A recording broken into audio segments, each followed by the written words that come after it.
Hello बच्चों, वंश education online platform पर आप सभी का पुनः स्वागत और अभिनंदन है।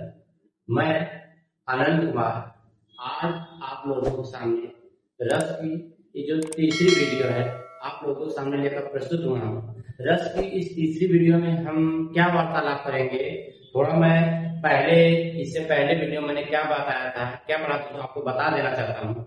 तो देखिए, हम पढ़ रहे थे रस के अंग पढ़ रहे थे। क्या पढ़ रहे थे? रस के अंग पढ़ रहे थे। रस के अंग के अंतर्गत मैंने आपको बताया था अस्थाई भाव, विभाव बताया था। ये दो चीजें मैंने आपको विधिवत तरीके से, बहुत बेहतरीन तरीके से, आसान भाषा मैंने आपको बता दिया था, जिसके अंतर्गत मैं विभाव के बारे में बताया था। मैंने कहा था विभाव होता क्या, अस्थाई भाव को जागृत करने वाला कारण ही क्या कहलाता है? विभाव। और इसके दो भेद होते हैं, आलंबन विभाव और उद्दीपन विभाव। आलंबन के भी दो भाग होते हैं, एक आश्रय होता था, एक विषय होता था, ठीक। और इन दोनों की परिभाषा, इन सब के बारे में मैंने विधिवत तरीके से आपको उस दूसरे वीडियो में बता दिया है। यदि आपने इसको नहीं देखा तो आप दूसरी वीडियो को देखिएगा, आपको तभी बातें समझ में आएगी। और इससे पहले वीडियो देखिए। तो आइए आज तीसरी क्लास में हम स्टार्ट करेंगे रस के अंग के अंतर्गत जो हमारा तीसरा क्या है, अनुभव, जिसको मैं स्वयं अपने हाथों से लेकर आप लोगों के सामने लेकर प्रस्तुत हूँ ताकि आपके समय की बचत हो थोड़ा। देखिए, हम बात करते हैं अनुभव की बात करते हैं। हमने कहा कि रटना नहीं, इसको केवल समझना है। हमने कहा हम अनुभव की बात करते हैं, अनुभव होता क्या है। तो यदि हम अनुभव की परिभाषा को समझना चाहे तो अनुभव की परिभाषा को हम क्या कहेंगे कि मन के भाव को व्यक्त करने वाली शारीरिक क्रियाएं क्या कहलाती है? अनुभव कहते हैं। अर्थात आपके मन में कौन कौन से भाव है, आपके मन में कौन कौन से भाव है, आप उस भाव मतलब समझ रहे हैं, अस्थाई भाव की बात कर रहे हैं। भाव मतलब अस्थाई भाव की बात है।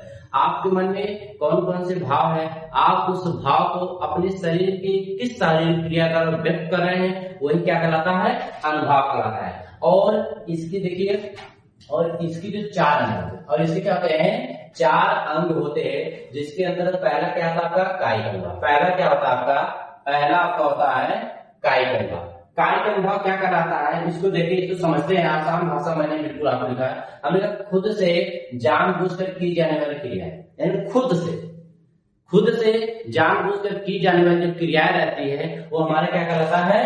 कायिक अनुभव। अर्थात खुद से जानबूझकर आप जो जानते हैं कि ये कार्य हम गलत करें, लेकिन फिर भी उस चीज को आप करते हैं, वही बात मैंने यहाँ पर लिखी है। इसलिए मतलब खुद से जानबूझकर की जाने वाली क्रियाएं क्या कहलाती है? कायिक अनुभव। अब कौन सी ऐसी चीजें होती है जो हम खुद से जानबूझकर करते हैं, जो कायिक अनुभव के अंतर्गत आती है? जिससे मैंने लिखा है कि सीटी बजाना, कोई इशारा करना, थप्पड़ दिखाना आदि। अब देखिए, सीटी बजाना ये हम खुद से जानबूझकर करते हैं, कोई इशारा करना ये भी हम खुद से जानबूझकर, थप्पड़ दिखाना ये भी हम क्या करते हैं? जानबूझकर करते हैं, ठीक है। तो जितनी भी क्रिया हम जानबूझकर अपने शरीर के द्वारा व्यक्त करें वो किसके अंतर्गत आएगा? कायिक अनुभव के अंतर्गत आएगा। और दूसरा जो है हमारा अनुभव के अंतर्गत है सात्विक अनुभव। क्या है? सात्विक अनुभव है। सात्विक अनुभव की परिभाषा क्या आती है? स्वतः उत्पन्न होने वाली क्रिया है। स्वतः उत्पन्न होने वाली जो क्रियाएं होती है वो हमारा क्या कहलाता है? सात्विक अनुभव कहलाता है। क्या कहलाता है हमारा? वो सात्विक अनुभव कहता है। स्वतः कहने का तात्पर्य हो, उस पर आपका कोई बस ना, वो अपने आप उत्पन्न हो जाएगी, जागृत हो जाएगी। उसमें कौन कहता? स्वतः उत्पन्न होने की क्रिया सात्विक अनुभव है। और जो सात्विक अनुभव होता है ना, इसकी जो संख्या होती है ना, ये 9 होती है। कितनी होती है? 9 होती है। लेकिन देखिए यहाँ पर 9 लिखा गया है, लेकिन हम कक्षा 9, 10, 11, 12 की बात करें, यदि भरत मुनि जी की बात करें, भरत मुनि जी की जो पुस्तक नाट्य शास्त्र थी, उन्होंने अपने उस पुस्तक में 8 ही सात्विक सात्विक अनुभव के बारे में बताया है, ठीक है। 9वां जो हमने लिखा है जिह्वा जब 9वां लिखा है, ये 9वां सात्विक अनुभव, जिसके अंदर पहला का स्तब्ध है, स्वेद है, रोमांच है, स्वरभंग है, कंपन या बेपथु या विवर्ता अगला है, फिर अश्रु है, फिर क्या है? प्रलय है। ये देखिए 9 आपके सात्विक अनुभव। आपके कक्षा 10 की बात करें, कक्षा 10 में जो पूछेगा उसमें ये पूछ सकता है कि सात्विक अनुभव की संख्या कितनी होती है, ये पूछेगा, ठीक है। ये सात्विक अनुभव की संख्या कितनी होती है, ये इंपॉर्टेंट कहाँ के लिए है, ये रस की अंग किस चीज के लिए इंपॉर्टेंट है, किस चीज के लिए महत्वपूर्ण है। जब हम किसी भी रस की परिभाषा पढ़ेंगे, किसी भी रस की परिभाषा पढ़ेंगे, उसके उदाहरण को लिखेंगे, तब लक्षण लिखने के लिए आता है, तब उसमें विभाव, अनुभाव, ये लक्षण लिखना होता है कि इस रस का जो उदाहरण दिया गया है इसमें जो है कौन से लक्षण पाए जाएंगे, विभाव क्या होगा, अनुभाव क्या होगा, ठीक, ये संचारी भाव क्या होगा, ये उन सब के लिए आएगा। केवल आपको इसमें समझना है कि कौन सी चीज किसके अंतर्गत आएगी, तब हम उस उदाहरण के माध्यम से वहां पर बेहतरीन तरीके से हम समझेंगे। तो उम्मीद करता हूँ आपको अनुभाव के अंतर्गत कायिक अनुभव होता है, सात्विक अनुभव होता है, ये बातें आपको बेहतरीन तरीके से समझ में आ गई होगी। चलिए आगे हम देखते हैं सात्विक अनुभव के बाद तीसरा जो हमारा होता है, तीसरे की हम बात करते हैं। तीसरा जो होता है हमारा वो होता है वाचिक अनुभव।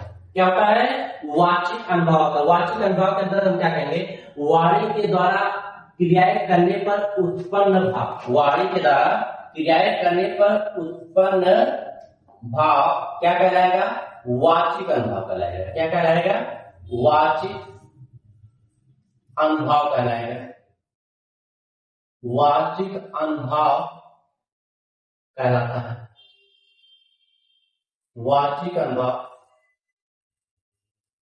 कहलाता है। जैसे यानी कि वाणी के द्वारा क्रियाएं करें, आप अपने वाणी के द्वारा, जो अपने आप अपने वाणी के द्वारा, जैसे मैं बोल रहा हूँ अपनी वाणी के द्वारा, आप अपने वाणी के द्वारा क्रियाएं करने पर उत्पन्न, आप अपने वाणी द्वारा कौन सी क्रिया कर रहे हैं, जैसे मैं बोल रहा हूँ ना, ये भी वाचिक अनुभव के अंदर रहता है। जैसे अब यहाँ पर चीजें दी गई है, जैसे उदाहरण के लिए गाली देना, ठीक, शायरी सुनाना, चुटकुला सुनाना, ये आदि, ये सभी चीजें किसके अंतर्गत आएंगी, वाचिक अनुभव के अंतर्गत। अभी तक मैंने जितनी भी बातें आपको बोली है, ये सभी की सभी चीजें क्या, यानी कि वाचिक अनुभव के अंतर्गत। मैं कुछ ना कुछ आपको बोल रहा हूँ, शायरी भी सुनाना, चुटकुला सुनाना, ये सभी चीजें वाचिक अनुभव के अंतर्गत आएंगी। और अगला हमारा क्या है, चौथा जो अनुभव के जो भेद अंग होते हैं, चौथा जो इसमें आता है, आपका आता है आहार अनुभव। क्या आता है, आहार अनुभव होता है।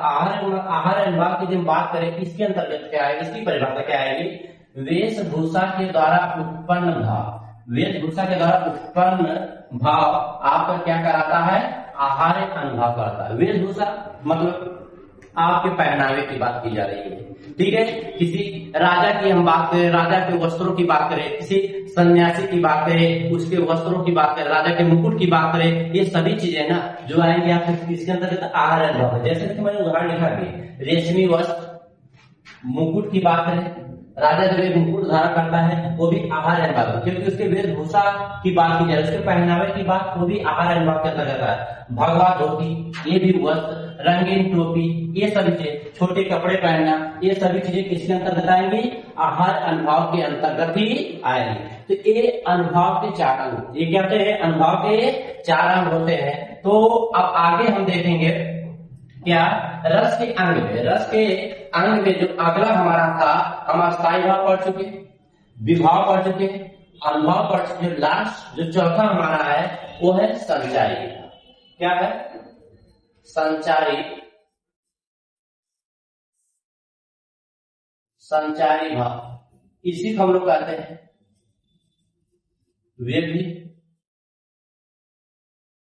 व्यभिचारी भाव। व्यभिचारी भाव या इसी को कहा जाता है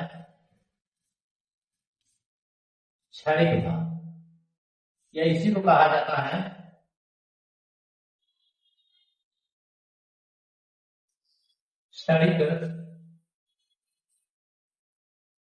क्षणिक भाव कहा जाता है।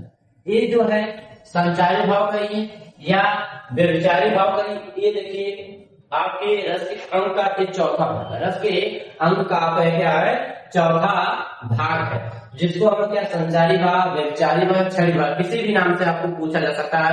आप प्रश्न क्या पूछते हैं, कक्षा 10 में ऑब्जेक्टिव क्वेश्चन की बात करें, उसमें जो विकल्पित प्रश्न आते हैं उसमें पूछता है संचारी भाव की संख्या कितनी होती है। तो देखिए अब हम बात करते हैं यहाँ पर जो संचारी भाव की संख्या की बात करें, जो संचारी भाव की जो संख्या होती है 33 होती है। क्या होती है, 33 होती है। संचारी भाव की जो संख्या कितनी होती है, 33 होती है। कक्षा 10 में विकल्प 33 34वां भी हो जाएगा, लेकिन आप सभी लोग 33 ही कक्षा 10 या 12 तक की हम बात करें, ये 33 जब आप तैयारी करेंगे तो उसमें आप 34 सभी के बारे में एक एक के बारे में भी बहुत विशेष तरीके से पढ़ेंगे। ये बात है, आप बस इसमें इतना याद रखिएगा कि इसकी जो संख्या कितनी होती है 33 होती है। आइए देखिए इसकी परिभाषा क्या होगी। यदि हम इसकी परिभाषा की बात करते हैं, चलिए संचारी भाव या व्यभिचारी भाव की परिभाषा की बात करें क्या होती है। ऐसा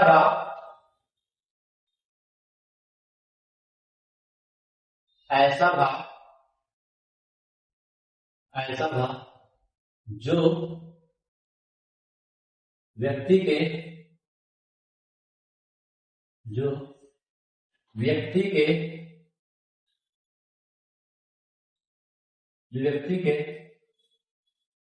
हृदय में बहुत कम समय के लिए उत्पन्न होता है,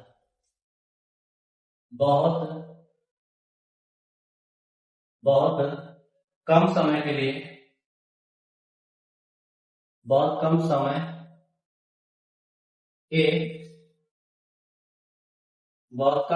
के लिए उत्पन्न होता है, उसे संचारी भाव कहते हैं। उसे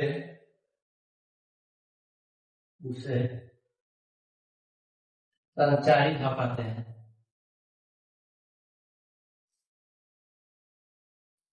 उसे संचारी भाव कहते हैं। देखिए यदि इसको हम और सरल शब्दों में कहना चाहे, यानी कि संचारी भाव पानी के उस बुलबुले के समान होता है। संचारी भाव जो होता है पानी के उस बुलबुले के समान होता है, जो कुछ क्षणों के लिए तो दिखाई देता है, उसके बाद क्या होता है गायब हो जाता है। तो ये वही संचारी भाव जैसी संख्या 33 हो, जैसे कुछ की हम बात करें, जैसे क्रोध हो जाए, गर्व हो जाए, क्रोध हो जाए, गर्व हो जाए, ठीक है। अब जैसे हमने कहा कि जैसे मतलब क्रोध हो जाए, गर्व हो जाए आपका। अब ये जो क्रोध होता है, जो गर्व होता है, जो घमंड की बात करें, जो हम आपकी बात स्मृति की बात करें, स्मृति एक इसमें आपकी स्मृति की यदि हम बात करते हैं, स्मृति किसी की यादों की बात है आदि, इसमें केवल आपको जो समझना है कि 33 कौन कौन से होते हैं, वो आप इन तीनों की ही उदाहरण के माध्यम से आप समझ जाएंगे। जिसके हमने क्रोध की बात की, यदि आपको क्रोध उत्पन्न होता है, क्या अधिक समय के लिए ठहरता है, ऐसा नहीं है। क्रोध आपको आया और जिस बात पर आपको क्रोध है उसके आने के बाद वो चीजें क्या होती है, समाप्त हो जाती है। आपको गर्व है किसी बात को, वो तभी तक रहेगा जब तक उस चीज पर, उसके बाद वो भी चीज समाप्त हो जाती है। स्मृति किसी की याद की बात करें, वो भी आपको क्षण भर के लिए रहेगी, उसके बाद वो भी क्या समाप्त हो जाती है। इसी तरह से जो 33 ऐसे भाव होते हैं जो व्यक्ति के हृदय के अंतःकरण में बहुत कम समय के लिए उत्पन्न होते हैं और क्या हो जाते हैं, गायब हो जाते हैं, उसी को हम लोग क्या कहते हैं, संचारी भाव कहते हैं। ठीक है, तो आप इसको आप समझ सकते हैं। तो परिभाषा के माध्यम से आप दिलो दिमाग में बैठा लीजिए कि वो भाव जो व्यक्ति के हृदय के अंतःकरण में बहुत कम समय के लिए उत्पन्न होते हैं, उसी को हम संचारी भाव कहते हैं। तो ये रस के अंग थे, जो रस के अंग थे आपको पूर्ण रूप से समाप्त हो चुके हैं, जिसमें के अंदर मैंने आपको अस्थायी भाव के बारे में बताया है, विभाव के बारे में बताया है, अनुभाव के बारे में बताया है, और व्यभिचारी भाव, संचारी भाव, छड़ी भाव, इन सब के बारे में मैंने आपको बताया। और रही बात कक्षा 10 के विद्यार्थियों के लिए हम बात करें, कक्षा 10 के विद्यार्थियों के लिए हम बात करें, यहाँ से बहुविकल्पी प्रश्न 1 नंबर का पूछा जाएगा। 1 नंबर का बहुविकल्पी प्रश्न पूछा जाएगा। वो क्या पूछा जाएगा, उसको जब आपकी परीक्षा नजदीक आएगी तब तो उसके बारे में हम आपको विरोध करके आपकी तैयारी कराई जाएगी, कौन कौन से प्रश्न पूछे जाएंगे। ये फिक्स है, मैं जो बताऊंगा उसी में से आपके बोर्ड में यहाँ से 1 नंबर की, और ज्यादा बोर्ड में से पढ़ने की आवश्यकता भी नहीं है। क्या पढ़ना मैं भी बताऊंगा, क्योंकि यदि कक्षा 10 के विद्यार्थियों के लिए हम बात करें तो हम आपको पूरे सिलेबस जब लेकर आएंगे, किस चीज से कहां से क्या पूछा जाए, वो सभी चीजें बताऊंगा। जैसे इसमें आपको कक्षा 10 में क्या करुणा और हास्य रस है, तो या तो अस्थायी भाव पूछेगा, या तो अस्थायी भाव, करुणा का अस्थायी भाव क्या होता है, ये पूछेगा या तो हास रस का स्थायी भाव क्या होता है, या तो पूछेगा रस के अंग कितने होते हैं, या पूछेगा या तो जो रस के अंग होते हैं उनकी संख्या कितनी कितनी, एक चीज पूछेगा जैसे विभाव की संख्या कितनी होती है, संचारी भाव की संख्या कितनी इतने, या तो तीसरा ऑप्शन बचता है या तो कोई उदाहरण दे देगा, उस उदाहरण के माध्यम से पूछेगा इसमें कौन सा रस है। ये सभी चीजें जब आपकी परीक्षा होने वाले 2 महीने पहले आपको विधिवत तरीके से तैयारी कराई जाएगा, बताया जाएगा कि बोर्ड में क्या क्या प्रश्न आने की संभावना है। तो आइए ये आप बात समझ गए, अब हम बात सीधे करते हैं किसी, अब बात हम सीधे करेंगे रस की बात करेंगे, किसकी बात करेंगे, जो श्रृंगार रस हमारा होता है। ठीक, श्रृंगार रस के लिए हम बात करें, श्रृंगार रस को अब हमें जो पढ़ना है, ठीक है। देखिए अब हम बात करते हैं श्रृंगार रस की बात करते हैं, श्रृंगार रस के लिए हम बात करते हैं। ये देखिए कक्षा 12 की बात करें, कक्षा 12 में पूछेगा श्रृंगार रस, ठीक है, हास रस, करुण रस, वीर रस, शांत रस, ये 5 कक्षा 12 के सिलेबस में है, ठीक है। तो कक्षा 12 के जो सिलेबस है, तो ये कक्षा 12 के सिलेबस के लिए ही है, कक्षा 12 वाले छात्रों के लिए है खास तौर से, और 10 वालों के लिए केवल आप करुण और हास रस पर ही फोकस करिएगा और बाकी चीजों को आप उसी तरह पढ़ लीजिएगा, ठीक है। तो देखिए यदि हम बात करते हैं श्रृंगार रस तो होता क्या है, यदि हम श्रृंगार रस के अर्थ की बात करें, श्रृंगार रस के यदि हम अर्थ की बात करें, श्रृंगार रस का अर्थ क्या था, प्रेम होता है, क्या था, प्रेम। और यदि इस अस्थायी भाव की बात करें, अर्थ उसका प्रेम होता है, श्रृंगार रस का जो अस्थायी भाव होता है, श्रृंगार रस का जो अस्थायी भाव होता क्या होता है, रति होता है। इस श्रृंगार रस का अस्थायी भाव क्या होता है, रति, और श्रृंगार रस का अर्थ क्या होता है, प्रेम होता है, ठीक है। अब देखिए तो इस श्रृंगार रस की परिभाषा होगी कैसे, हम श्रृंगार रस को परिभाषित करेंगे कैसे, किसी भी रस को परिभाषित कैसे करेंगे, केवल मेरी इन बातों को जो मैं बता रहा हूं आप उन्हीं बातों को ध्यान से सुनिए, किसी भी रस की परिभाषा देनी हो आप उस रस की परिभाषा आराम से दे सकते हैं। देखिए इससे पहले मैंने आपको रस के अंग बताया, इससे पहले मैंने आपको क्या बताया था, रस के अंग, इसी को ध्यान से देखिए, किसी भी रस की परिभाषा के लिए मैं आपको बता रहा हूँ। जो रस के अंग मैंने बताया था, जो चार पहला मैंने क्या बताया था, देखिए जो विभाव था आपका क्या था, विभाव का है, और उसके बाद क्या था, अनुभाव था, क्या था, अनुभाव, इसके बाद व्यभिचारी भाव था, व्यभिचारी भाव था, चौथा जो था आपका क्या था,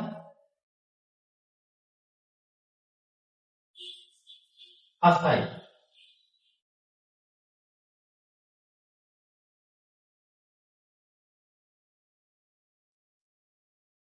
अस्थायी भाव। ये रस के अंग मैंने बताए थे, तो इस रस के अंग का यहाँ पर क्या कार्य है, तो इस रस के अंग का मैं आपको बता दें, यहाँ पर जो कार्य है इसकी परिभाषा से, इसकी क्या है, परिभाषा से है, किसी भी रस की परिभाषा से। जैसे मैं श्रृंगार रस की परिभाषा देनी है, तो श्रृंगार रस की परिभाषा हम क्या कहेंगे, कहेंगे विभाव, ध्यान सुनिएगा, विभाव, अनुभाव एवं व्यभिचारी भाव के सहयोग से, एवं व्यभिचारी भाव के सहयोग से रति नामक अस्थायी भाव से, रति नामक अस्थायी भाव से श्रृंगार रस की निष्पत्ति होती है।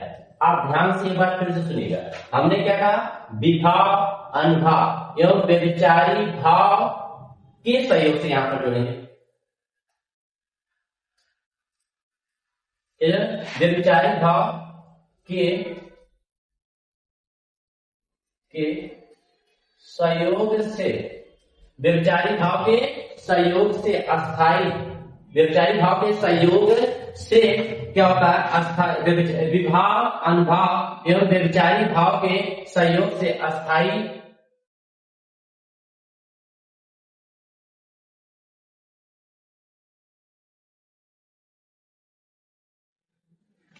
चलिए देखते हैं, इसको हम पुनः देखते हैं, इसकी परिभाषा पुनः क्या होगी, इसको हम विधिवत तरीके से लिखकर समझते हैं।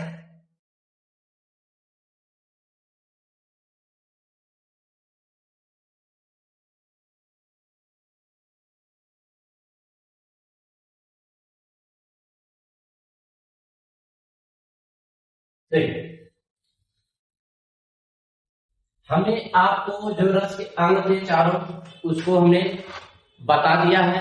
तो आपकी इस वीडियो में आज के लिए इतना ही, और अगली जो हमारी वीडियो होगी उस वीडियो में हम पढ़ेंगे जो आपके रस होते हैं, श्रृंगार रस, हास रस, करुण रस, वीर रस और शांत रस। इनकी परिभाषा, लक्षण को हम बेहतरीन तरीके से पढ़ेंगे। आज के लिए धन्यवाद।